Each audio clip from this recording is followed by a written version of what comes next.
মুসলমানদের এই ওয়াকফ সম্পত্তিকে কুক্ষিগত করে নিজেরা ভক্ষণ করার জন্যে যে চক্রান্ত করেছে তার বিরুদ্ধে আমাদের এই সংগ্রাম 14 তারিখে যে আমাদের মহামিছিলের আয়োজন করেছেন আইএসএফের তরফ থেকে আমাদের ছোট ভাইজান। যদি কর্মীরা হুমকি দেয় তাহলে কর্মীদের বলতে হবে যে ওয়াকফটার মানে কি। ওয়াকফটার মানে হচ্ছে আমাদের 14 পুরুষের বাপ ঠাকুরদা কবরখানা, মসজিদ, মাদ্রাসা, দরগা, খানকা এইগুলো ওয়াকফ বোর্ডে যে আমরা আল্লাহর রাস্তায় যে দান করেছি, সমস্ত গরিব মানুষ যাদের খাওয়া হয় না, মসজিদ মন্দির মানে কবরখানা যখন চলে না, সেই পয়সা থেকে কাজ করার জন্য এইগুলো মুসলমানরা দান করে যায়।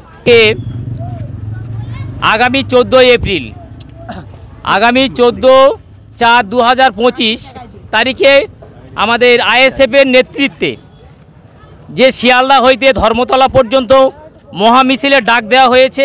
এই কালা কানুনের বিরুদ্ধে কেন্দ্র সরকার যে চক্রান্ত করে আইনকে, ভারতবর্ষের সংবিধানকে বুড়ি আঙুল দেখিয়ে মধ্যরাত্রে যেভাবে এই মুসলমানদের এই ওয়াকফ সম্পত্তিকে কুক্ষিগত করে নিজেরা ভক্ষণ করার জন্যে যে চক্রান্ত করেছে তার বিরুদ্ধে আমাদের এই সংগ্রাম 14 তারিখে যে আমাদের মহামিছিলের আয়োজন করেছেন আইএসএফের তরফ থেকে আমাদের ছোট ভাইজান।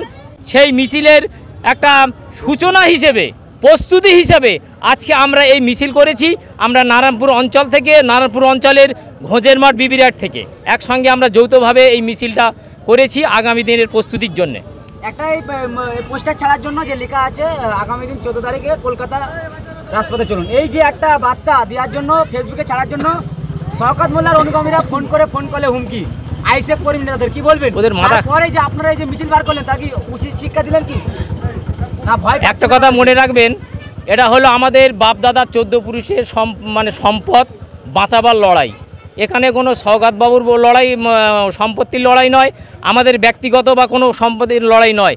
এখানে মাদ্রাসা, মসজিদ, যেখানে আমাদের একটা ইমানি দায়িত্ব, যাদের ন্যূনতম ইমান মধ্যে থাকবে তারা এই ধরনের কথা বলতে পারে না। সেই জন্যে সেটা শওকত বাবুকে জিজ্ঞেস করলে বা শওকত বাবু যারা অনুগামীরা বলছেন তাদেরকে এটা জিজ্ঞেস করলে সঠিক উত্তরটা পেয়ে যাবেন। ভয় লাগছে না এই যে হুমকি, ঠ্যাং কেটে নেওয়ার হুমকি? একমাত্র আল্লাহকে ছাড়া আর কাউকে ভয় করি না। লড়াইয়ের ময়দানে দেখা যাবে একদম 100%। আজকে এই রাস্তায় কেন্দ্র সরকার, বিজেপি, আরএসএস যে ওদের যে চক্রান্ত, সেই চক্রান্ত মাথা দিয়ে কেন্দ্র সরকার বিজেপি শাসিত আরএসএসের মদতে গোটা ভারতবর্ষে মুসলিমদের যে ওয়াকফ বোর্ডের আইন যে বেআইনিভাবে পাশ করেছে তার বিরুদ্ধে এবং আগামী 14/4/2025 শিয়ালদা থেকে ধর্মতলা ছোট ভাইজানের যে একটা পথসভা আছে তার পরিস্থিতি সভা আজকে আমরা অনুষ্ঠিত করলাম ঘোঁজেরমাঠ বিবিরাট গ্রাম মিলে। কি বলবেন, এটা কোন অঞ্চল? নারায়ণপুর অঞ্চল, ঘোঁজেরমাঠ বিবিরাট। আগামী দিনে আমাদের এই সংগ্রাম চলছে। ভাঙড়ে তো শওকত মোল্লার দায়িত্ব আছে, তারা অনুগামীরা ফোন করে হুমকি দিচ্ছে যদি এই মিছিলে যাওয়া হয় তাদের হেডের উপরে থেকে বা ঠ্যাং কেটে নেওয়ার হুমকি। কি বলবেন? ওয়াকফ মানে কি জিজ্ঞাসা করছে আইএসএফদের, কি বলবেন? ওয়াকফ মানেটা কি শওকতকে জিজ্ঞেস করতে হবে। তাহলে ও যখন হুমকি দিচ্ছে তাহলে ওয়াকফটা কি? কর্মীরা হুমকি দিচ্ছে, শওকত মোল্লা না। শওকত মোল্লা যদি কর্মীরা হুমকি দেয় তাহলে কর্মীদের বলতে হবে যে ওয়াকফটার মানে কি।